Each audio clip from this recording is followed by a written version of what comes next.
Hello everyone and welcome to the Portland Pickles pregame show.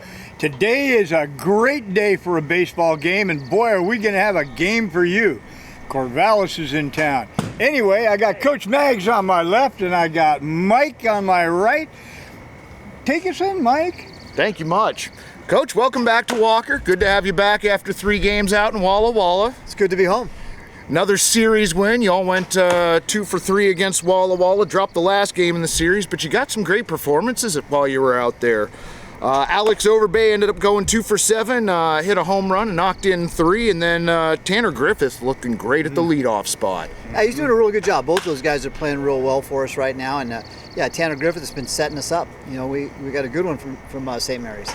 Yeah, it seems he seems to have solidified himself at the top of the lineup so far this season. You got him slotted in there again tonight. So. Yes, we do. Right on. And then you also got some great pitching performances. Shea Timmer went another 3 scoreless innings. Ishikawa went 2 innings scoreless and had 5 strikeouts across 2 innings. Your pitching staff's looking good so far, Coach. So far. I mean, you're only as good as the next game, so I'm proud of what they're doing. I'm proud of what BG's doing. They're doing a great job. But it's a new day today. That's right. That's right. 3 series wins to start the season. How important that is it for y'all to establish momentum like that this early in the season? Hey man, wins are hard to get in the WCL. So every night's a dogfight. So again, just winning games and being successful is always a plus. Getting off to a start like this is a plus. Maintaining it, that's the big question mark, right? That's right. Well, you know, you continue winning series like this, it's going to be hard not to get a playoff spot doing that. So keep up the good work on that. It's early in the book. Right? It is. I've started a lot of books where the first 3 chapters are good, and then the rest of the book is crappy. So it's just the start of the book. That's a great analogy. Yeah, I've experienced a number of movies that way too. First 30 minutes are great, and then I'm wondering why I'm sticking around and watching the rest. Well, as you alluded to, and Ron alluded to, we've got the Corvallis Knights in for 3 games. Corvallis also off to a hot start. Pickles have only dropped 1, so is Corvallis. It's going to be a meeting between the top 2 teams in the West Coast League right now. Is there anything you're telling the guys ahead of this series that you haven't told them already? Absolutely nothing. We're just going to do our job, do what we do. They're going to do what they do. 2 good teams, and we'll just get after it. We finished the season with them. Yep. The championship game, the conference championship series, and so it's just 2 good teams. And it's nothing. There's nothing special to say. Okay, so there's no extra emphasis put on who the opponent is. It's just next one up. Let's do our jobs and handle pickle business. You got to stay steady. I mean, Yeah. every team that's good, every team that continues to be successful, just stay steady. Whether it's going good or whether it's going bad. I told them the other night, if you want to be a star, you got to take the crookeds with the straights. Life is going to give you crookeds and straights, man. You want to stay steady all the time. It's one of those things that baseball teaches us. You can't get too high on the highs and you can't get too low on the lows. It's a long season no matter what. You bet. You got Christian Bonda starting tonight. So far, a 0.0 ERA, 1-0, 6 strikeouts, 2 walks in 3 innings pitched. Great performance by him to start the season.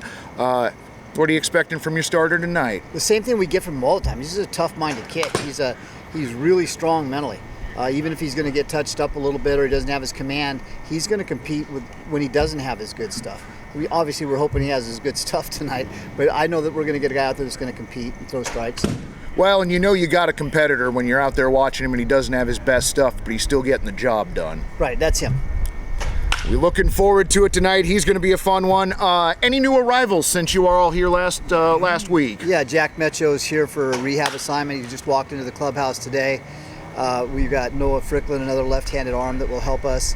And on Monday, we will get Alex Gouveia, who's a really good player out of UC Davis. Pretty excited about him. And we'll also be getting 2 really good arms for the back end, Carter Delaney and Carter Speets from UC Davis. Carter Delaney was with us last year, and he's had a great year. Big physical guy with good stuff. So yeah, we're excited about what's walking in our clubhouse doors, but we also understand with everybody that walks in our clubhouse door, the other team's also getting some players that are coming into their door. So in the next 10 days, this league's going to really get moving, as it always does. And the bad thing, when you got players coming into the clubhouse, that means that players are going to be leaving the clubhouse.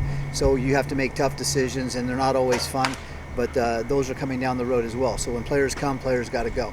So that's the business that nobody likes to do, Right. but you have to do it. So sort of like that Moneyball scene, right? Yep. Okay, so it's not fun. So every day is going to be happy that Jack's here, but down the road when he's healthy, somebody's going to have to go. Well, and that's you and I've talked, and you have to juggle so much during the season. This is just another one of those things, personnel seems to be an ongoing concern throughout the season. Well, what we're going to do is we're going to try to keep guys and let them know that we're probably going to bring them back at the end of the year, depending on injuries and different things. So they're not completely done with us, and we're going to do our very best to make sure that we are prepared for everything that hits us down the stretch. Last year we weren't prepared for the injuries that we had, and we went from being a really, really good team contender to a team who was just having to fight like heck to get to that series against Corvallis. Well, tip of the cap to y'all. You pulled it off last year, so we'll hope that's in the cards again. Absolutely. Last thing, it's Evel Kniev-Dill Night here at the stadium, so that should be fun. Any near-death experiences that you've had that are broadcast friendly you could share with us? No. Okay. They all happen in a bar. But I remember Evel Kniev trying to jump the Grand Canyon. I think Yeah. it was 1976. I was 16 years old. I can remember watching it on TV. Yeah. So I know the Evel Kniev stunts really well. Well, it sounds like we're going to try and pull off a stunt of our own this evening. So, as always, it should be a fun night at the ballpark. Ron, did you have anything you wanted to add, friend? It's one of my favorite parts of the show. Go Pickles!